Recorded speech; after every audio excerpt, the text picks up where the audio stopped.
Hey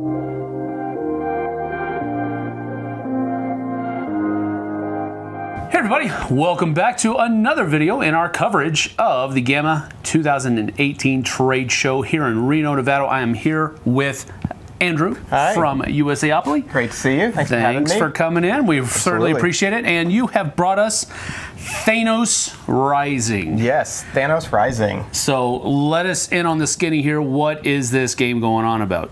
Great. So Thanos Rising, Avengers Infinity War, is a game that we have designed around the events that are going to be all featured in the upcoming Marvel Cinematic Universe movie coming out at the end of April. Yes. Avengers Infinity War. Yeah. So for anyone who might be familiar with the storyline from the comic books or is following the progression from the movies, everyone knows that it's all leading up to this. Yes. Thanos, the Infinity Gauntlet, the Infinity Stones, his quest for power, and his ultimate goal to, I'm not going to spoil anything, but do some bad stuff. Yeah, some really bad stuff. Yeah, some really bad stuff. So, the setup for this game, Thanos has started his quest to collect all 6 of the Infinity Stones. Players are playing as the heroes, trying to defeat his villains and thwart his efforts. So, the players can win if they can defeat enough villains in time. The game is scalable in nature, so there are a total of 10 villains lurking in this asset deck. And for an easy game, we say if you can defeat 7, you can win, but you can scale it up and try and defeat all 10 of them. If you can do that before one of 3 things happens, either A, Thanos collects all 6 of the Infinity Stones, powers up the Infinity Gauntlet, the most obvious way in which Thanos is going to be victorious, or 10 heroes are eliminated. So you just suffered too many losses and you don't have enough heroes left to mount a fight. Or C, any one player has all the heroes on their team eliminated. Those are all the 3 ways that you can lose. So the Infinity Gauntlet, losing too many heroes, or any one player being eliminated causes all players to lose, because it is a cooperative game. We're working together to try and thwart Thanos in his efforts. The mechanics of play are pretty straightforward. Each turn, you're going to start out with a starting hero and a team base of operations. So I might be representing Doctor Strange in the Sanctum Sanctorum. You have Captain America leading the Avengers, Black Panther and Wakanda, or Gamora and the Guardians. On a player's turn, they're going to deploy their team, taking this team marker, to one of these 3 sectors in the deployment zone.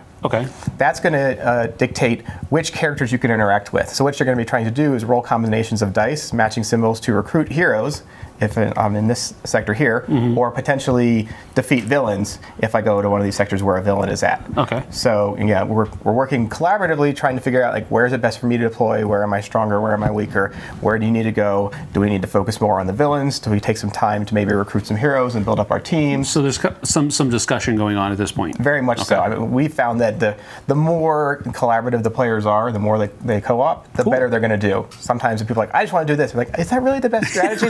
Yeah, but I really want Drax. He's like, yes, but we have all these villains over here. So come on, we're supposed to all be working as a team. But sometimes, like, Groot shows up and it's like, oh, I want Groot. I am Groot. That's right. So I would deploy. Then we resolve Thanos' actions with this Thanos die and Infinity Stone die. So you roll these. This one indicates which sector Thanos is going to turn his attentions to. So he might rotate to the right here, which is bad because that's where I am. Then he attacks all of the heroes in that sector. Including you, including me if I'm there, exactly. So we add damage, and when a player's damage meter is full, that player or that hero is going to be eliminated. Again, if you lose 10 heroes, the players lose the game. I would be there, so Doctor Strange would also take a damage. If Thanos is in a sector with a villain, those villains are going to trigger, and they have some nasty abilities too that add more damage or help him power up the Infinity Stones or do other nasty things. The villains include these Outriders, which are sort of the foot troops, and then the Black Order. There are 4 unique characters, including Proxima Midnight, Ebony Maw, Corvus Glaive, and what's the last one? I can't remember. Anyway, I can't remember either. They're in there somewhere. The Black Order basically are his lieutenants, and they're really nasty. They take more or damage to defeat. And they have harder combinations you have to reach to defeat them as well. So we would resolve Thanos' action, then we would resolve the Infinity Stone die, basically adding a counter to the appropriate stone, indicating that he's starting to track that one down. Okay. When one of those stones is filled up with control counters, it's put in the gauntlet, and then the card is flipped over. Okay. He basically now controls that stone, and he has extra abilities. And he has more. Oh my goodness. So now when you roll that, he gets to do something extra nasty, add more damage. Not cool. Yeah, heal the villains, all kind of stuff like that. So the game really amps up as he starts collecting more stones, and you get closer and closer to defeat. That's horrible. Yes, it all goes very poorly, very quickly. But that's okay. As the heroes, we have a chance to fight back. So after we resolve Thanos' actions, the active player has a dice pool. The starting dice pool is indicated here. And there are 4 different types of dice in different combinations. So the red ones are sort of the combat dice, and they have more of this combat icon on them, so they're not evenly distributed in the icons. The green ones are the mystic, so they have more of this mystic symbol. The blue ones are the tech dice, and they have more of this tech symbol. And then the black ones are the cosmic, so they have more of the cosmic symbol. But all 4 of the icons are included on all 4 of the dice, just in different proportions. So that kind of builds into the strategy too of like what do you want for your dice pool? How do you want to build your team? Where do you want to deploy, because you know you have better odds of matching those symbols. Right. So I was going to say go here because I have a better chance of recruiting Wong to my team. And then each hero also has a unique ability, some of which combo with other ones. So for example, Doctor Strange says if I have another Mystic Green hero on my team, I get an extra die in my dice pool. So you're sort of building up an engine and kind of customizing your team, building up more powers as you go along the way. And there's all kind of interesting combinations you can get as you recruit your heroes and build your teams. So for my turn, I would then roll the dice, and I would assign at least 1 die to one of the cards in my sector. So in this case, I got the 2 Mystic I needed. I could apply that to Wong, which is all I need to match his indicated icons. I'm going to end up recruiting him at the end of the turn. But I still have these dice left, so I can try and match other symbols for another card if I could get there.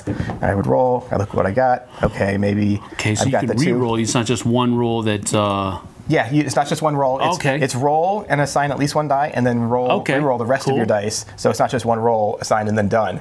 So there's a little bit of a pressure luck element to it.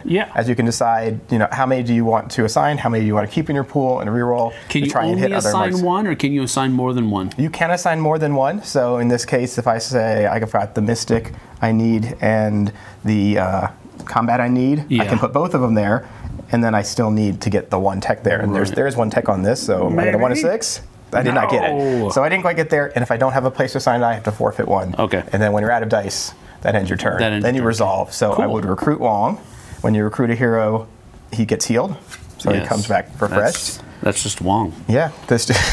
I'm sorry. I'm sorry. I had to do it. The Wong puns, they're not in short supply every time we play test this. I didn't get all the requirements for Okoye, so I just pulled these dice back out from the dice pool. And then that would be my turn. But now I've built a team. I've got Wong. He has another ability. He also powers up Doctor Strange's ability. So on my next turn, I would get an extra die in my dice pool, which is going to increase my odds of recruiting more heroes, better chances of attacking the villains. That's cool. When you assign dice to a villain, you add damage to them, and when their damage meter is full, they're defeated. Additionally, each time you damage a villain, you get a reward, you get a bonus token. And these can give you a variety of extra powers that you can cash in on any player's turn. You can just use this as an extra icon to help yourself or somebody else out. They're like, oh, I'm 1 combat short. It's cooperative, Exactly. It's like, here, I can throw this in to help you. Or, I really need to roll an extra red die this turn. Great. Here you go. You do that. You got an extra red die to your pool. There's powers in the bonuses that let you heal, a couple that let you actually remove control counters from the Infinity Stones, a variety of great effects there.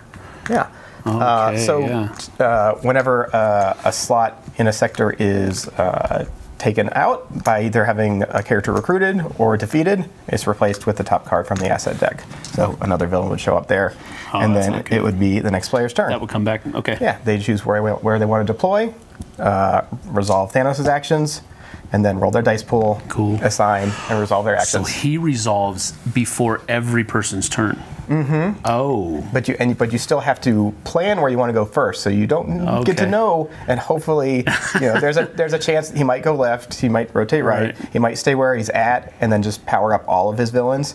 He might give you reroll on the Infinity Stone die, so he doubles down on this and accelerates it that way. So wow. there are no good results for the heroes with these. No, I mean, these are Thanos' actions. Yeah, that's like the bad phase in Shadows over Camelot. Just nothing good ever happens. It just, you have to do it. Yeah. Yeah, and well, hopefully it's the least bad thing. Right. You're like, oh, he went over there, but that guy was close to death anyway. It's acceptable losses, or that was a villain, but it didn't trigger anything that was too nasty. As long as you kind of maintain things. So cool. That's basically how a turn goes and how gameplay proceeds. It's very straightforward, as you were saying earlier. So how long does one game usually take? 45 minutes to an hour. Yeah, that sounds about right. It plays 2 to 4 players. And the nice thing is that you have these starting heroes, but if you're not using them as your team leaders, they can just go back into the deck, so you can still recruit them. You can still get them. Yeah, okay, because they also have the recruitment symbols on there. But in a 4-player game, you would start with these out. Otherwise, you can pick the ones you want, and then the rest go back in to join the rest of the heroes in the fight. Cool. All right, so when is this going to be widely available then? At the beginning of April. Beginning of April? Yep, I believe the street date is April 6th. Okay. And then the movie will be coming out at the end of April. I think the release date is April 27th, so this will be out a couple weeks ahead of the movie. Stealing some of that thunder. Yeah, well, I mean, hopefully, kind of leveraging the excitement and the buzz, and then cresting it through once the movie comes out.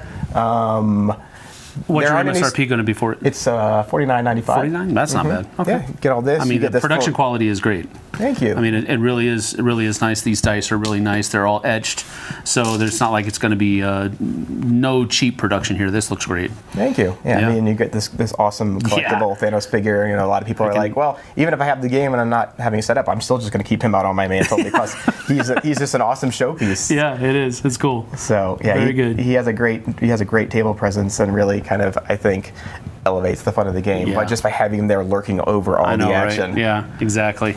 And now you have for us Deadpool versus the world, Andrew. So why is Deadpool taking on the entire world, and will he win? Well, for fans of Deadpool out there, I think they all know that he's just got a huge chip on his shoulder. Of course. And basically does not... He doesn't play well with others. Yes, so, so what you're going to see here is Deadpool getting into some outlandish situations, some scenarios that... really are unheard of for Deadpool and how he likes to carry himself. He looks for those kinds of situations. Yes, those are these WTF scenario cards. And the way the game works is each turn a player is going to be the judge. They're going to reveal one of these illustrated Deadpool scenarios. Okay. Then each other player is going to have a hand of these caption cards. Okay. And you're going to choose one of those 5, and you notice they all have fill in the blanks, so you're actually helping to caption. Okay. You're going to decide how you want to caption this scenario to help explain what is going on with Deadpool. How did he get himself into this predicament? What is he trying to do?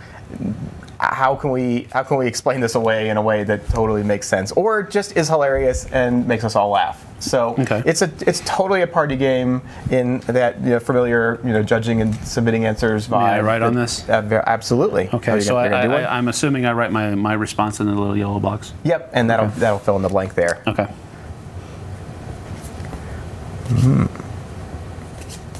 All right, so I would do 1, 2.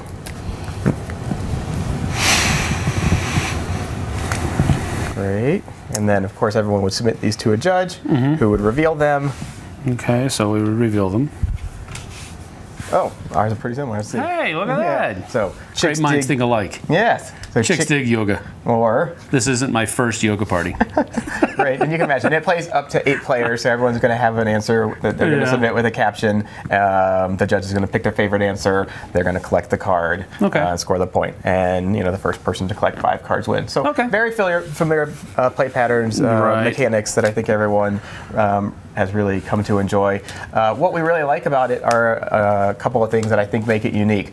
A, you get to caption the answers, so they're not all pre-canned, pre-generated. Right. You get to customize the content appropriate to the scenario, and you get 100 of these awesome scenario cards that are all custom illustrated and I think just super hilarious.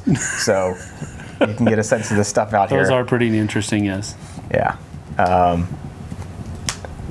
So, we're just trying to do something a little bit different and fun and playful, very much in the vein of Deadpool. I think you've achieved that, yes. I hope so. We worked really closely with Marvel, and they said, we want a signature Deadpool game, but we don't want, like your traditional board game. We want something, fun and light that really embraces that Deadpool mentality. Okay. And this is what we came up with, and they are, beyond thrilled. They're already talking about, can we do expansions? What else can we do? Deadpool versus the 90s, Deadpool versus the holidays, So hopefully this game will have some success. We anticipate it will. Everyone seems to be really excited. Everybody loves Deadpool. Yeah. So to be able to have a really fun party game that also really embraces that irreverent, edgy humor that is Deadpool. Yes. With that, fourth wall breaking fun. Yeah. But this can go either way. This is totally dependent upon the group that you're playing with. Absolutely. On how far down that Deadpool path you want to go. Absolutely. It can stay on the lighter side, or you can with fans of the show. They're going to take it in a really weird direction, but it can stay light as well. So Absolutely. That's the cool thing about this. Yeah, it can be very, very family friendly. None of these illustrations, even though they're a bit outlandish, are super off-putting or grotesque. Correct. And because it's all in the vein of Deadpool, and the fact that he is just this crazy outlandish character that also can recover from anything, you can tie him up like a pretzel. You can blow up his head like a balloon. Yeah. You can have him with this arrow through the neck drinking a soda, or having his body knocked out of his suit, or taking a bite out of him, but in a very fun, playful, cartoonish way. Cartoony kind of way, yeah. That's cool. And you're right, because you get to customize the content, it very much is to the audience and how they want to steer the game. Yep. It's all up to them. So where are you in the production pipeline for this one? Oh, this game will be out in June. Okay. Right in time for the Deadpool movie. Yeah. And it is $24.95. $24.95. That's not bad. It has 100 of these illustrated scenario cards and 250 caption cards. Wow. Comes with 8 of these dry erase markers, so it plays up to 8 players. Yeah. Gameplay can be anywhere from 15 minutes to however long you want to just sit around and laugh. Very cool. All right. Well, thank you so much, Andrew. You have shown us our daily regimen of Marvel superhero movies and games that go along with it. So thank you for that. Absolutely. Appreciate it. Thank you guys for joining us. We appreciate that as well. We're going to be having some more videos from GAMA coming out, so keep your eye open for those, and we will see you guys on the flip side.